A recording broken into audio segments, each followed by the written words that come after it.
That's sweet, man. Now, is this going to slow Xbox Live down? I mean, it looks like a lot of new features. I mean, is it going to slow us down? Or have you guys been beefing up, or what's been going on there? The great thing is that we've actually built this entire new experience, not only for a much larger community, but we've literally, built this house, to fit tens of thousands of items. I mean, the original Blade interface, as you probably know, as we loaded up an interface that was designed for literally a couple hundred things, started to get a little slow, made it a little bit hard to find your content. So now, navigating from channel to channel, you can see how fast it loads. I'll even just, if I do the bumpers, you can fly around really, really fast. And I'll tell you guys a little trick that I just discovered, which this is total geek talk, but if you go from my Xbox channel and you hit your right trigger, it'll take you to the Spotlight channel and back every time. Yeah, so if you want to jump, there's certain channels that you may want to jump from. What's the Spotlight channel? The Spotlight channel is sort of the best of what's on Xbox 360. So you always have access to what's your disk in your drive, but it'll show like Fallout 3 that just launched, Portal from last week, as well as movies and TV shows that are available. So it's kind of like our, it's the equivalent of sort of, I guess, like our homepage, if you will, and then my Xbox channel is where I spend most of my time, because this is where I have all of my game library, all of my movies, music, etc., all in one place. Okay, so this thing's coming out November 19th. Yeah. Is that right? A lot of folks, I mean, this is a busy time. There's a lot of games coming out. There's a lot of stuff hitting. Xbox Live's got to be seeing a higher traffic than usual, just based on the number of new titles that are being released. It would be a bad time for Xbox Live to go down. It'd be a really bad time for it to go down. And I mean, you guys are rolling it out to millions and millions of subscribers. Is it phased? How is it going to work so that we don't end up with like a Call of Duty map pack situation again? You know what I mean? Yeah. Well, I think one of the things that our team's done a lot of work on is building the backend infrastructure. You've probably noticed that we took some downtime when the service went down. So, we have a real capable operations team that's done a lot of work. And so, while you can never effectively test 14 million people doing something at the same exact second, we do feel like we are prepared, and that is one of the reasons why, while this is finished, we're still doing all the testing and making sure that between now and November 19th that we're ready to deliver it. Because not only are we delivering it to 14 million consumers, but we're doing it in 26 countries and 12 languages. So we didn't want to just roll this out in North America. We wanted this to be available to all Xbox 360 owners around the world for free. And so we're excited that we'll be able to do it, and we think that we're ready. So the hard drives, you guys are still, is that $19.99 that you guys are pushing the 20 gig hard drives for people that bought the arcade SKU? Correct. So, anybody that bought the arcade SKU should have enough storage because it comes with a 256 meg card. This update does require 128 megs of space, but our commitment to our consumers is that anybody that bought an Xbox 360 will be able to get the new experience for free.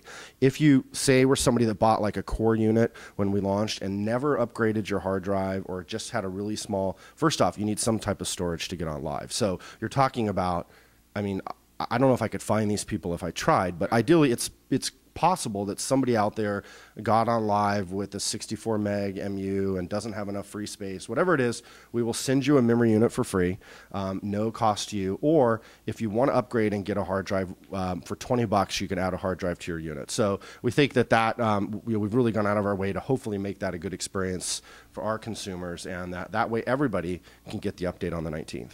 This is going to be pretty sweet. Is there anything that you guys are hiding that you would care to drop an exclusive on us here right now? Because I dropped a couple on you, but absolutely. Yeah. What I would say is if you go into how do you find content, I know a lot of your guys' listeners and readers are always asking about like, hey, it's hard for me to find the content I'm looking for in the video store and the game store. So I'll show you what it looks like to browse.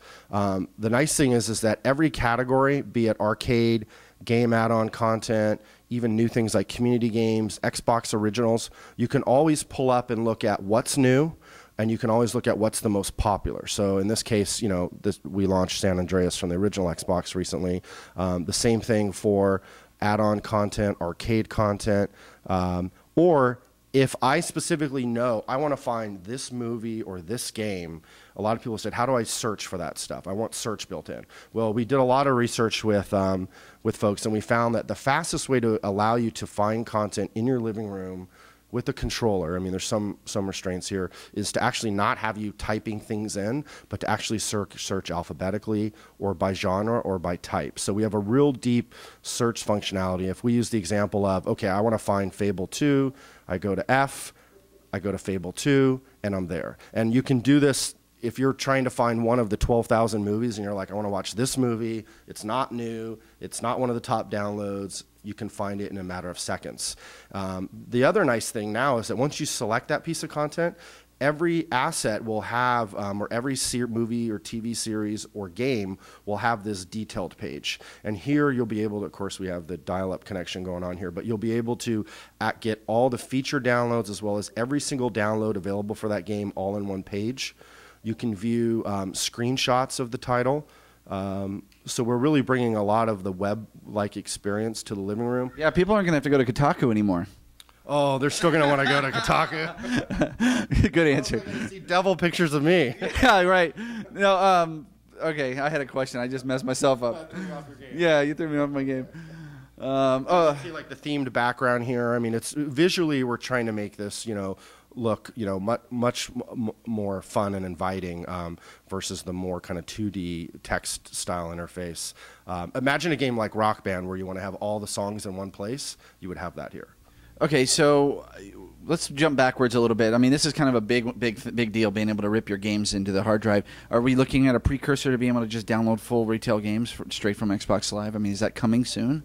Well, I think we all realize that, the future is digital distribution and online. So who knows how fast that grows and evolves, but the fact that today we're delivering, full retail games with the original Xbox, we're increased the size of arcade games. I mean, we're sending a lot more stuff through the pipe than ever before. But with that said, we've also done a lot to make the ability to access content, not require downloading. So the fact that we're adding Netflix streaming for people that don't have a hard drive, Netflix is available. For think about things like Inside Xbox. The entire Inside Xbox has its own channel now. All this content streams. So a lot of stuff. Personally, while I love the HD experience, a lot of times I just want to watch stuff right away. I don't want to wait for things to download. So I think kind of balancing the growth of the streaming experience as well as opening up the pipes to more stuff is definitely part of it. And who knows? Who knows what we'll do in the future. Gotcha. All right. Good answer. Again, Aaron, stumped me. All right. So let's talk quickly about some of the things we saw at E3 and how that's going to stack up to what we see on the 19th. 1 versus 100, I know that's delayed a little bit. Correct. What's happening with 1 versus 100 is while what we unveiled at E3 was really kind of the big vision of what we want to do with the new Xbox experience, Primetime channel will be added in the spring. The nice thing about this is that we'll be able to add new channels over time if we want to. And really, I think if you look at what we showed at E3 and how much we're delivering this holiday, I actually think we're delivering a lot of stuff we didn't even show you. So I think we're more than kind of delivering on our promise that we made. But there's a lot of stuff that is still coming. The team's hard at work at what's happening in the spring and coming next year. And 1 versus 100, I mean, Primetime in itself is a pretty ambitious undertaking. We're talking about massively multiplayer server-fed games where you'll have scheduled games. You can literally have thousands of people competing in a game at the same time. So it's never been done before, and we want to make sure it's done right.